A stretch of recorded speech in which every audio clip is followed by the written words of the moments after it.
Hello students, in the previous videos we have completed the chemical properties of metals.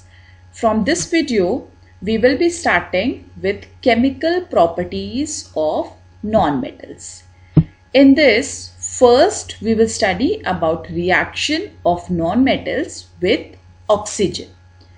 Do you remember how metals were acting with oxygen? Metals were forming the oxides. Same way, non-metals also react with oxygen to form non-metallic oxides. But the difference between metallic and non-metallic oxides is that metallic oxides are basic in nature. We have seen through the activity, and non-metallic oxides can be either acidic or neutral in nature. Alright. The general equation for this reaction is non-metal plus oxygen gives non-metallic oxides. Let's clear this concept with some more reactions. For example, phosphorus is a non-metal. When oxygen combines with it, then it forms phosphorus trioxide. Chemical equation is as follows. P4 plus O2 will burn to give P2O3. Phosphorus is also a very reactive non-metal. Okay, here I have written two reactions and in bracket it is limited and excess. This means when supply of oxygen is limited, then phosphorus is forming phosphorus trioxide. When the supply of oxygen is in excess, then it is forming P2O5, that is phosphorus pentaoxide.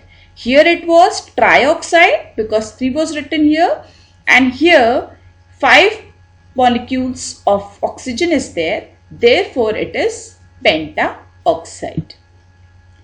Phosphorus, as I have told you, it's very reactive non-metal and therefore it is stored in water so that its contact with oxygen can be protected. The moment it will come in the air, it will catch fire and it will start to burn. Let's see the next reaction. Next reaction is with sulfur. Sulfur also is a reactive non-metal.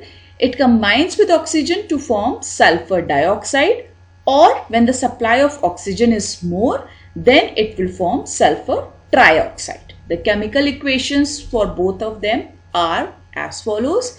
S plus O2 giving you SO2. S plus O2 giving you SO3 when the supply is maximum, is in excess. Now, how you will test the nature of non-metallic oxides, that they are acidic in nature. This is the activity from your book only. This is activity number 6. Here, sulfur was burned in the spoon and then it was kept in this jar with water was added to it. Then we will be testing this suspension with litmus paper, and you can see the blue litmus paper has turned red. This shows the oxide of sulfur is acidic in nature. So this concept should be clear to you by now, that metallic oxides are basic in nature and non-metallic oxides are acidic in nature. Let's know something more about these acidic oxides. When these acidic oxides react with water, then what do they form? They form respective acids. For example, sulfur trioxide is oxide of sulfur only, and sulfur dioxide is also oxide of sulfur only. The formula is SO3 and SO2. When they react with water, then SO3 forms H2SO4, that is sulfuric acid, and sulfur dioxide, that is SO2, it reacts with form to form sulfurous acid, that is H2SO3. Same way, carbon dioxide is also an acidic oxide. It reacts with water to form carbonic acid. The formula is H2CO3. Phosphorus pentaoxide, it also reacts with water to form phosphoric acid. The formula is H3PO4. So students, please learn the chemical formula of these acids also along with the oxides. Okay. Next, in the starting only we have studied that non-metallic oxides are either acidic or neutral in nature. So hydrogen is also a non-metal. When it reacts with oxygen, then it forms oxide of hydrogen or simply water. And you all know that water is neither acidic nor basic. It is neutral in nature. So we conclude that non-metallic oxides are either acidic in nature or neutral in nature.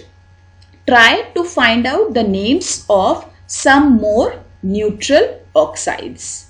Okay. Thank you. Bye-bye.